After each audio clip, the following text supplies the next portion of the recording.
महाभारत के साथ कई रोचक किस्से जुड़े हुए हैं। महाभारत जहाँ हमें ज्ञान देता है, वहीं महाभारत से हमें ये भी पता चलता है कि बुराई कितनी भी बलशाली क्यों ना हो, उसका अंत होकर ही रहता है। अगर उस बुराई को बल देने वाला आपका परिवार का सदस्य ही क्यों ना हो, तो भी उस बुराई का नाश करना चाहिए और साथ ही उस बुराई को करने वाले का भी नाश होना चाहिए।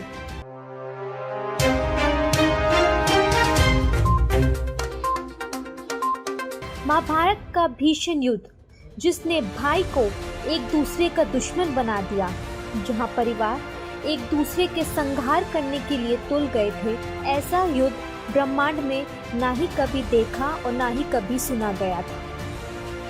आज भी इस भयानक युद्ध के बारे में कई बातें होती हैं।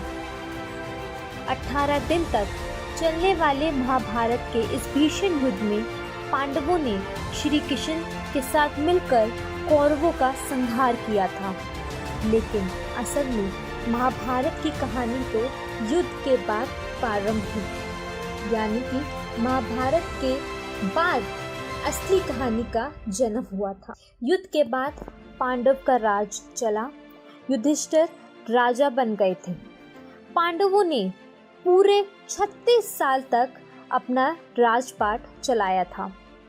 युधिष्ठिर ने अपने राज में बहुत से सटीक फैसले भी लिए और धर्म की स्थापना भी की। गांधारी के अभिशाप के कारण श्री कृष्ण का भी अंत हो गया। ये वही वक्त था जब द्वापर युग खत्म हो रहा था और कलयुग की शुरुआत होने वाली थी। ब्रह्मांड में अधर्म बढ़ने लग गया था।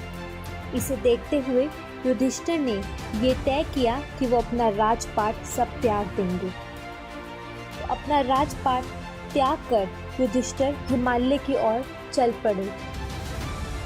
उनके साथ उनके चारों भाई और द्रौपदी भी साथ थे। हिमालय की यात्रा आसान नहीं थी। धीरे धीरे सभी युधिष्ठिर का साथ छोड़ने लगे, जिसकी शुरुआत सबसे पहले द्रौपदी से हुई थी और अंत में भीम का भी निधन हो गया और भीम ने भी युधिष्ठिर का साथ छोड़ दिया। सिर्फ युधिष्ठिर ही अंत में बचे थे। कुत्ते के साथ हिमालय के पार स्वर्ग के दरवाजे तक पहुंच चुके थे युधिष्ठिर। यमराज कुत्ते का रूप बदल अपने असली रूप में आए। फिर उन्होंने युधिष्ठिर को सबसे पहले नर्क दिखाया। वहीं द्रौपदी और अपने बाकी भाइयों को देखकर युधिष्ठिर का मन काफी उदास हुआ। फिर भगवान इंद्र ने युधिष्ठिर से कहा कि तुम्हारे भाई और द्रौपदी अपने कर्मों का फल भोग रहे हैं, वो जल्द ही स्वर्ग में दाखिल होंगे। इस तरह अंत हुआ पांडवों का, और पांडवों के अंत होते ही द्वापर युग भी खत्म हो गया और कलयुग की शुरुआत हुई।